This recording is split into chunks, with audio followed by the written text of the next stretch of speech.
اسلام آباد میں منعقدہ ڈان میڈیا کے زیر اہتمام بریتھ پاکستان کانفرنس کا آج آخری روز۔ موسمیاتی تبدیلی سے نمٹنا اہم ترجیح ہے، احسن اقبال کا بریتھ پاکستان کانفرنس سے خطاب۔ بھارت میں چاول اور گندم کی کٹائی کے باعث پاکستان کے ملحقہ علاقے شدید متاثر ہوتے ہیں۔ پنجاب میں اسموگ کی صورتحال کا سامنا کرنا پڑتا ہے، مریم اورنگزیب کا بریتھ کانفرنس سے خطاب۔ ماحولیاتی تبدیلی سے خوراک کی قلت کے خدشات ہیں، بریتھ پاکستان ماحولیاتی تبدیلی کے خلاف متحد ہونے کی آواز ہے۔ وزیر اعظم کی کوارڈینیٹر موسمیاتی تبدیلی رومینہ خورشید عالم کا خطاب۔ مذہب کو متحد کرنے کے لیے استعمال کیا جانا چاہیے، برابری کے لحاظ سے لوگوں کے ساتھ برتاؤ کرنا چاہیے۔ امریکہ میں مقیم پاکستانیوں کے ساتھ مل کر مزید کام کرنے کی ضرورت ہے۔ بلاول بھٹو کی ڈونلڈ ٹرمپ کے دعائیہ ناشتے میں شرکت کے بعد گفتگو۔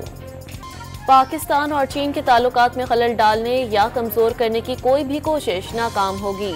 صدر آصف زرداری کی چینی قیادت سے ملاقاتوں کا مشترکہ اعلامیہ جاری۔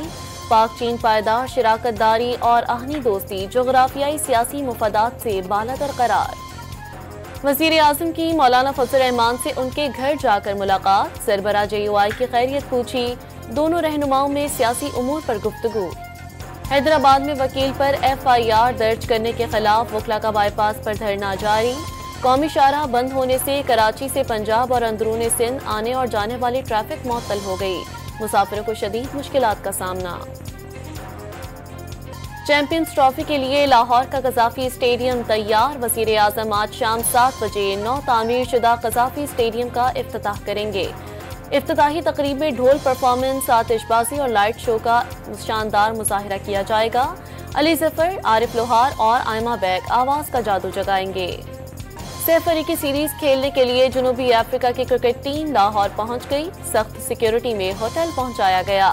جنوبی افریقہ کی ٹیم آج آرام اور کل سے پریکٹس سیشن کا آغاز کرے گی۔